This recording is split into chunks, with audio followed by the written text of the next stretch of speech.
Hello everyone, wish you a very happy good morning. I am Upavan Kumar Agrawal. Welcome you all in my YouTube channel, YouTube class, Upavan Sir Classes. आपने हमारे कल के session में देखा था कि कल के सेशन तक हमने नरेशन के ऑलमोस्ट सारे नियम जो भी हैं ज़रूरत के अभी वो कंप्लीट कर लिए हैं और लगभग 5 लेक्चर्स 5 पार्ट हमारे तैयार हो चुके हैं। या यदि आपने अभी तक नहीं देखा है तो प्लेलिस्ट में जाकर के नरेशन के टॉपिक में एक बार पूरा कंप्लीट पढ़ लीजिएगा। और चलिए आज शुरू करते हैं। आज हम लोग पहुंच चुके हैं नरेशन के लास्ट स्टेप में, लास्ट टॉपिक में, जिसका नाम है नरेशन क्विक रिवाइज। फाइनली आज हम लास्ट हमारे वीडियो में पहुंच चुके हैं क्विक रिवाइज के रूप में और इस वीडियो के माध्यम से टोटल बिगिनिंग टू एंड पूरा नरेशन को आज हम जान लेंगे।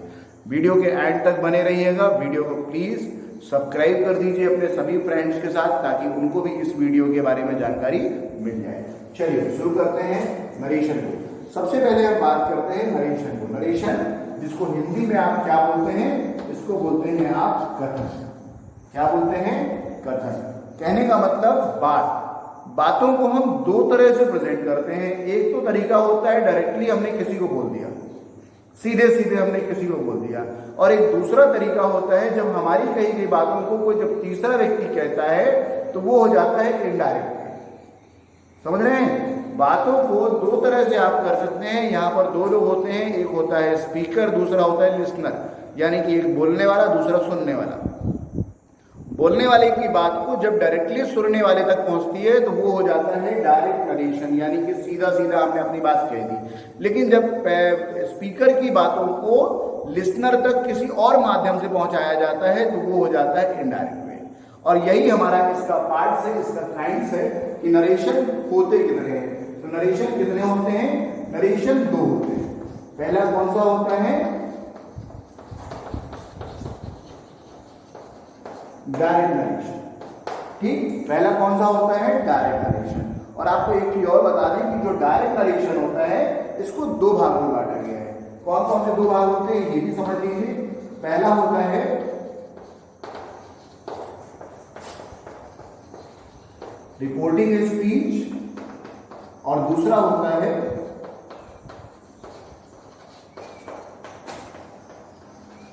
Reported speech. पहला होता है रिपोर्टिंग स्पीच और दूसरा होता है रिपोर्टेड स्पीच। इसको कैसे पहचानेंगे आप कि कौन सा भाग रिपोर्टिंग है कौन सा रिपोर्टेड है? इसमें आप देखेंगे कि एक वाक्य ऐसा होगा जो इन्वर्टेड कॉमा के अंदर होगा, चाहे वो आगे हो या पीछे हो या कहीं भी होगा। एक भाग ऐसा होगा जो इन्वर्टेड कॉमा के अंदर होगा।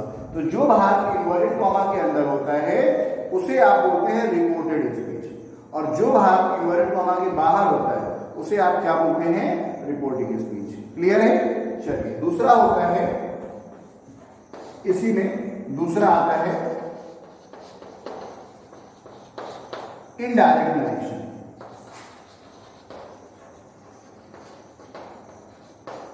इनडायरेक्ट, ठीक है। इनडायरेक्ट में क्या होगा? सीधा सीधा आपको वाक्य मिल जाएगा, वहां पर इन्वर्टेड कॉमा कॉमा हट जाते हैं। क्लियर? ये रहा इसका टाइम्स। तो नरेशन हम कितने रूप में देखते हैं? दो रूपों में। कौन कौन सा?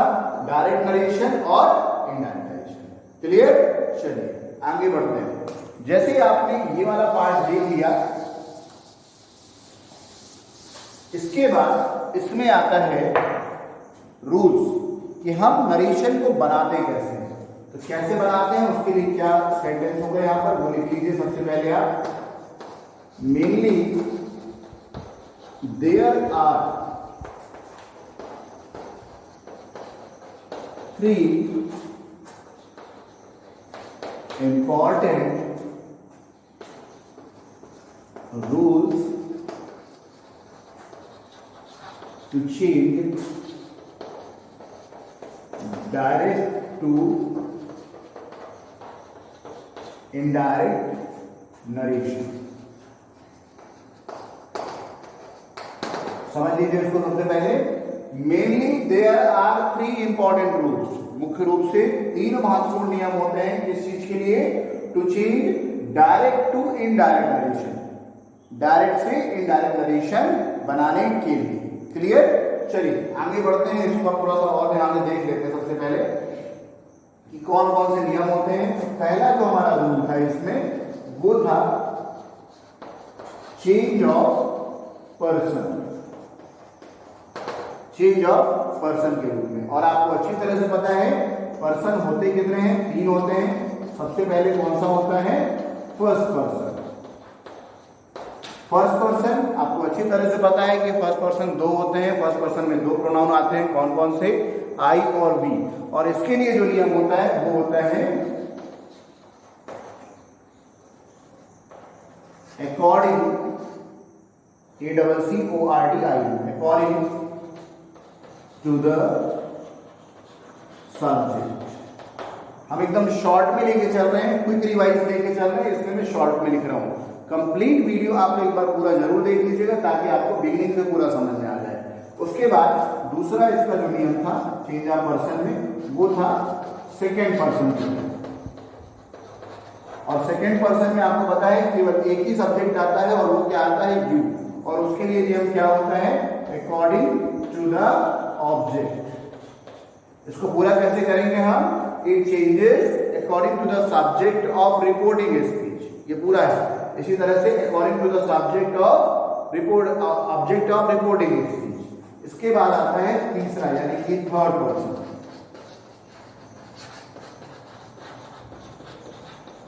और थर्ड पर्सन के लिए आपको अच्छी तरह से पता है, जिन्होंने पुराना वीडियो देखा हुआ है, there is no change. There is no change मतलब कोई परिवर्तन नहीं होता यदि सब्जेक्ट के रूप में थर्ड पर्सन आपको रिपोर्टेड स्पीच में मिलता है तो। क्लियर, ये हमारा पहला नियम हो गया चेंज ऑफ पर्सन के रूप में। जल्दी जल्दी हम कुछ रिवाइज कर रहे हैं, आप भी इसको देखते चले और यदि नोट नहीं किया है तो नोट कर लीजिए। इसके बाद अगला हमारा जो आता है दूसरा नियम, वो होता है चेंज ऑफ टेंस के रूप में। जैसे ही आप सब्जेक्ट यानी कि पर्सन से आगे बढ़ते हैं आपको हेल्पिंग वर्ब मिल जाती है, यानी कि दूसरा जो नियम आता है वो आता है टेंस का। टेंस के लिए मैंने आपको 2 इंपॉर्टेंट रूल बताए थे। पहला इंपॉर्टेंट रूल बताया था कि यदि रिपोर्टिंग स्पीच प्रेजेंट टेंस या फ्यूचर टेंस में, रिपोर्टिंग स्पीच मतलब इन्वर्टेड कॉमा के बाहर वाला सेंटेंस, यदि रिपोर्टिंग स्पीच प्रेजेंट टेंस या फ्यूचर टेंस में है तो रिपोर्टेड स्पीच के काल में कोई परिवर्तन नहीं होगा। क्लियर। दूसरा नियम, यदि रिपोर्टिंग स्पीच पास्ट टेंस में है तो रिपोर्टेड स्पीच भी पास्ट टेंस में कन्वर्ट हो जाएगा। क्लियर। इसके लिए आप लोग वीडियो जरूर देख लीजिए, पुराने वीडियो, ताकि आपको पूरा सिस्टमैटिक सब पता चल जाएगा। इसके बाद हमारा तीसरा नियम आता है, इंपॉर्टेंट नियम, वो होता है change of parts of speech. इन नियमों का हमने इंडिविजुअल वीडियो बनाया हुआ है, आप लोग एक एक करके सारे वीडियोस देख लीजिएगा ताकि आपको पूरा क्लियर पता चल जाएगा। तो कुल मिलाकर 3 ये इंपॉर्टेंट रूल हैं जो रिपोर्टेड स्पीच में अप्लाई होते हैं। यदि आपने इनको बढ़िया से पढ़ लिया, बढ़िया से देख लिया, समझ लिया, तो ये मान के चलिए कहीं कोई दिक्कत नहीं आने वाली और इजी वे पे आप इसको बना पाएंगे। क्लियर। चलिए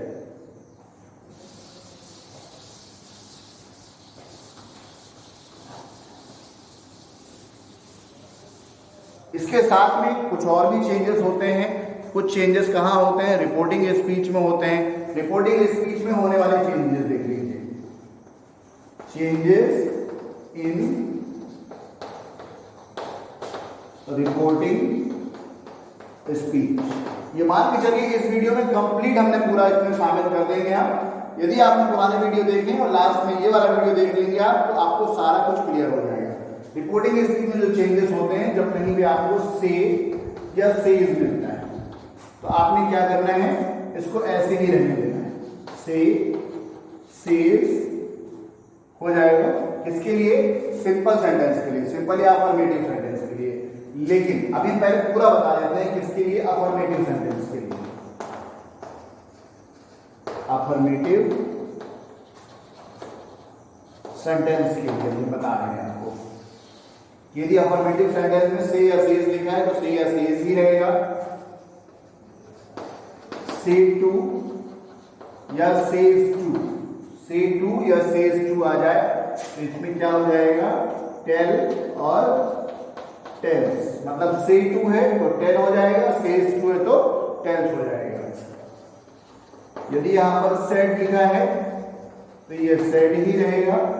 और यदि ये यहां पर आ गया सेड टू, तो ये हो जाएगा टोल्ड। ठीक, इसको दिमाग में बैठा लीजिए। इसी तरह से मान लीजिए कि यदि सेंटेंस कैसा है, इंट्रोगेटिव। कैसा सेंटेंस है? यदि इंट्रोगेटिव सेंटेंस है,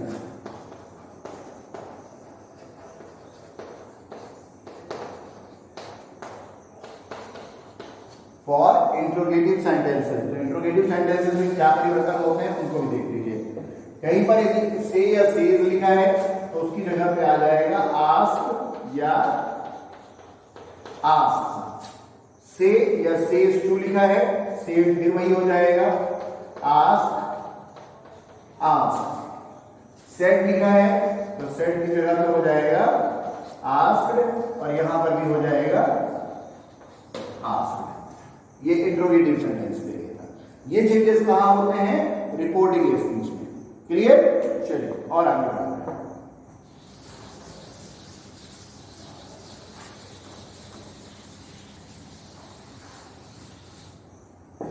इसके बाद हमारा जो अगला चेंज आया था वो आया था कंजंक्शन के रूप में।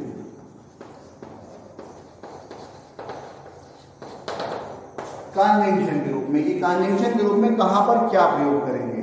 कंजंक्शन के लिए आपको सेंटेंस देखने पड़ेंगे। इधर पे मैं लिख देता हूं सेंटेंस। यदि आपका सेंटेंस किस तरह का हो? Affirmative sentence. यदि अफर्मेटिव सेंटेंस है तो कंजंक्शन के रूप में आपको क्या प्रयोग करना है? दैट। ठीक, यदि सेंटेंस इंट्रोगेटिव, और आपको अच्छी तरह से पता है कि इंट्रोगेटिव के दो रूप होते हैं। कौन कौन से रूप होते हैं? पहला, जो हेल्पिंग वर्ब से स्टार्ट हो। यदि कोई ऐसा वाक्य है जो हेल्पिंग वर्ब से स्टार्ट होता है तो उसमें कंजंक्शन के रूप में आपको किसका प्रयोग करना है? इफ या वेदर का। इफ या वेदर का प्रयोग करना है। और यदि वाक्य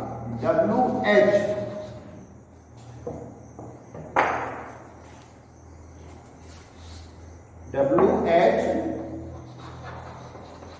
क्वेश्चन वर्ड से स्टार्ट हो रहा है तो उसमें जो WH क्वेश्चन वर्ड आ रहे हैं वही WH क्वेश्चन वर्ड आपके इधर कंजंक्शन के रूप में प्रयोग होंगे। वही WH क्वेश्चन वर्ड यहां कंजंक्शन के रूप में प्रयोग होंगे। क्लियर? ये हमने एक पूरा कंप्लीट क्विक रिवाइज आपको दे दिया है, इसको नोट कर लीजिए ध्यान से। अब हम आ जाएंगे कुछ प्रैक्टिस पे। कुछ वाक्य आज हम आपको यहाँ पर दिखा रहे हैं, उनको फाइनली एक बार देख लीजिए, समझ लीजिए, ताकि आपको जब कभी भी नरेशन आएगा इजी वे पे आप बना पाएंगे। चलिए शुरू करते हैं।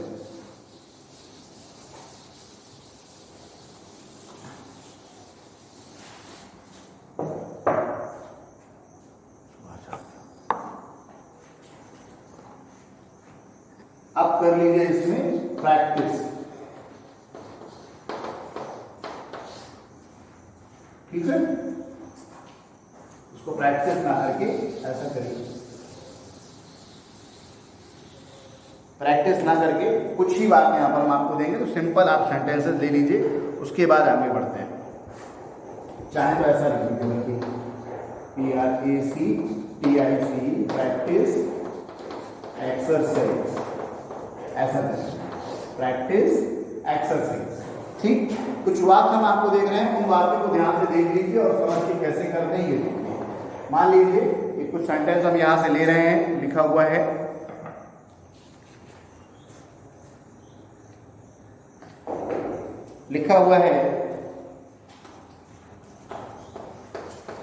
he said to me, he said to me, you can paint a picture।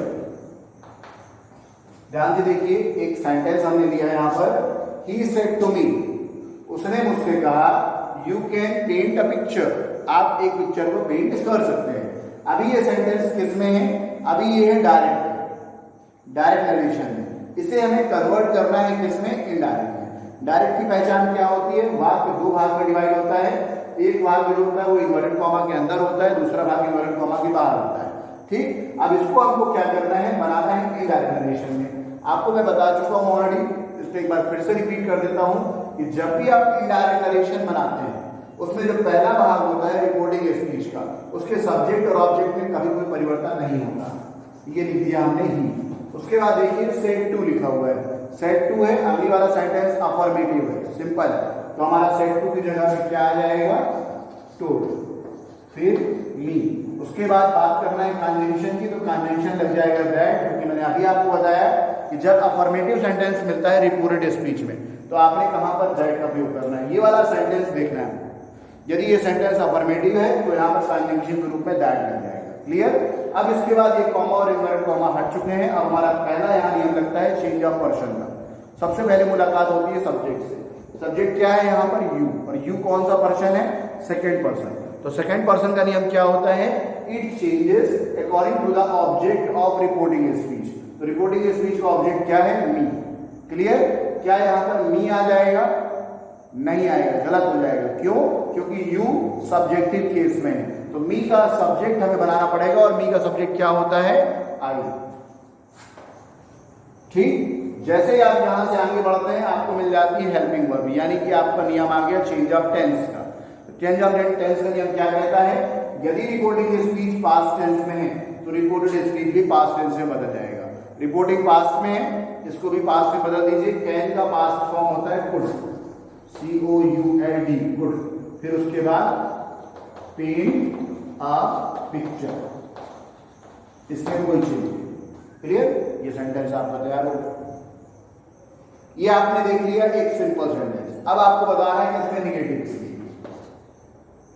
लिखा हुआ है, they said to us, they said to us, they said to us,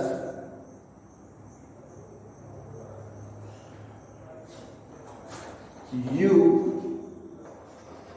cannot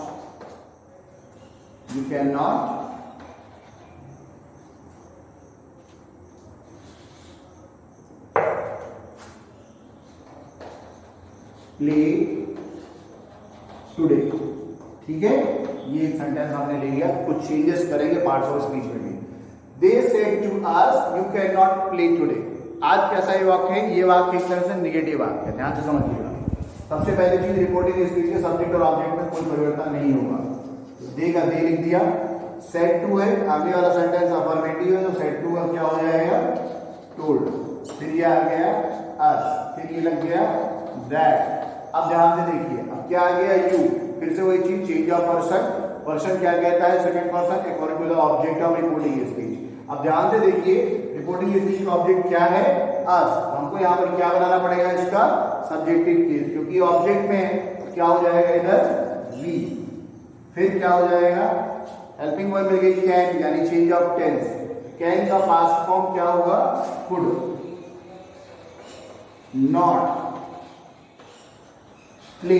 अब ध्यान से देखिए, टुडे मैंने बताया था change of parts of speech में जहां टुडे मिलेगा उसको कन्वर्ट कर देंगे आप किसमें, दैट डे, दैट डे, ठीक। ये आपका अफर्मेटिव हो गया, ये निगेटिव हो गया। यदि नोट कर रहे हैं तो नोट कर लीजिए, स्क्रीनशॉट ले लीजिए, उसके बाद प्रैक्टिस कर लीजिएगा।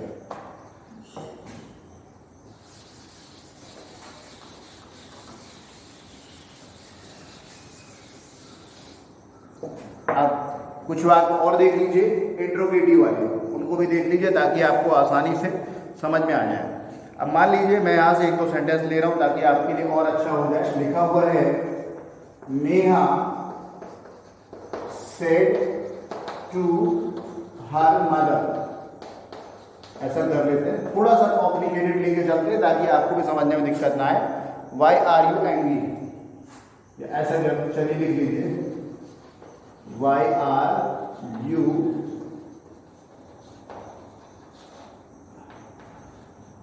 angry, ठीक है, Why are you angry।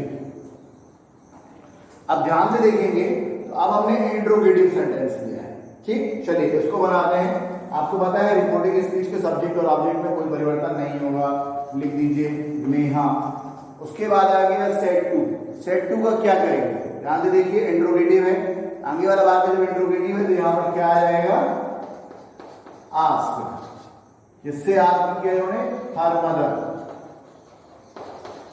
Neha asked her mother. अब इसके बाद चाहिए conjunction.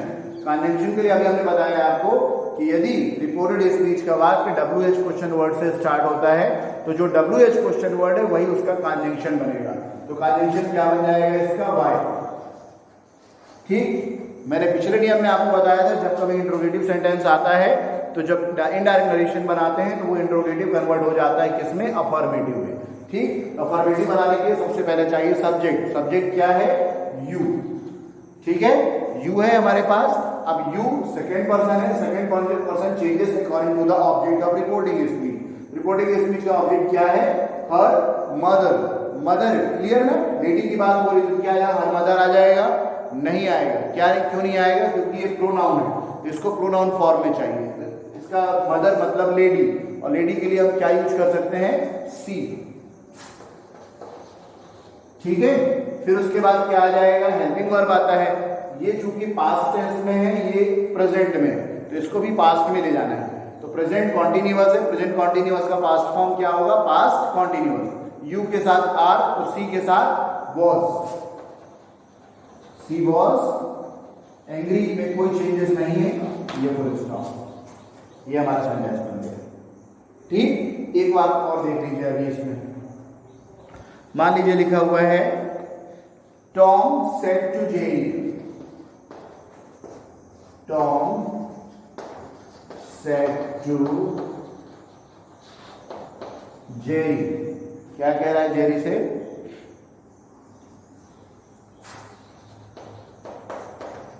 Can't we stay together. Can't we stay together. ध्यान से समझिए, एक और सेंटेंस आपके सामने, कमजोर मत समझिएगा, फॉर्मूले को अप्लाई करना पड़ेगा तभी सही होगा, अदरवाइज सही नहीं होगा। रिपोर्टिंग स्पीच के सब्जेक्ट और ऑब्जेक्ट में कोई चेंजेस नहीं। टॉम की जगह पे आ गया टॉम। उसके बाद सेड टू है, सेड टू आगे वाला सेंटेंस प्रश्न पूछ रहा है तो क्या हो जाएगा, आस्क। किससे, जेरी से। उसके बाद क्या चाहिए, कॉमा और कॉमा हटाना है, चाहिए हमको यहाँ पर एक कंजंक्शन। यदि वाक्य हेल्पिंग वर्ब से स्टार्ट हो या मॉडल ऑक्सिलरी से स्टार्ट हो तो वहां पर आपको कंजंक्शन के रूप में इफ या वेदर का प्रयोग करना है। तो हमने लगा दिया इफ। उसके बाद वाक्य किसमें बदल जाएगा, अफर्मेटिव में। तो अफर्मेटिव बनाने के लिए हमें सबसे पहले चाहिए सब्जेक्ट। सब्जेक्ट क्या है इसका, we. We first person changes according to the object, sorry subject of reporting speech. ठीक है, तो क्या हो जाएगा, ध्यान से देखिए, वी का यहाँ पर क्या हो गया, टॉम। ठीक, क्या टॉम वहां आ जाएगा, नहीं आएगा, उसका प्रोनाउन चाहिए। ध्यान से समझिए, ये प्लूरल नंबर है और ये सिंगुलर नंबर है। यहां एक चेंजेस और है, ये प्लूरल नंबर है, ये सिंगुलर नंबर है, तो हम यहां पर डायरेक्टली इसको ही नहीं कर सकते, इसको हम बनाएंगे प्लूरल फॉर्म में। तो ये कन्वर्ट हो जाएगा किसमें, दे में। किसमें, दे में। ये नियम है, ये जानना पड़ेगा आपको, मेहनत करेंगे, प्रैक्टिस करेंगे तब आएगा, अदरवाइज नहीं आएगा। ठीक, दे हो गया। अब उसके बाद क्या चाहिए, हेल्पिंग वर्ब चाहिए। तो हेल्पिंग वर्ब क्या लगेगी, कैन, कैन नॉट। ठीक, ध्यान से समझिएगा, ये पास्ट है वो प्रेजेंट है, उसको ही पास्ट में ले जाएंगे, निगेटिव में ही रहने दीजिए। कुडेंट, कैन का कुडेंट हो जाएगा। उसके बाद आ गया स्टे टुगेदर, ये सेंटेंस बन गया। ठीक, ये आपने कितने रूपों में फिलहाल अभी देख लिया। अब इसके बाद चलते चलते एक वाक्य हमको और ध्यान आया है, वो हम आपको बता देंगे, और उसके बाद आज का सेंटेंस नरेशन वाला जो टॉपिक है अब हमारा फिनिश हो जाएगा। उसको देखना बिल्कुल मत भूलिएगा। एक खास नियम है, एक खास नियम, कौन सा नियम है, वो है यूनिवर्सल ट्रुथ। यूनिवर्सल ट्रुथ क्या बोलते हैं, यूनिवर्सल ट्रुथ समझते हैं।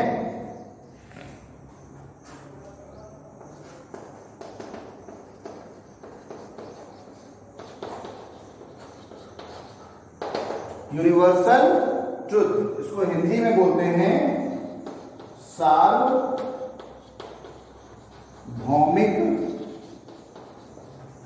सत्य। अब सार्वभौमिक सत्य की बात की जाए, कैसे कहेंगे? जैसे लिखा है द सन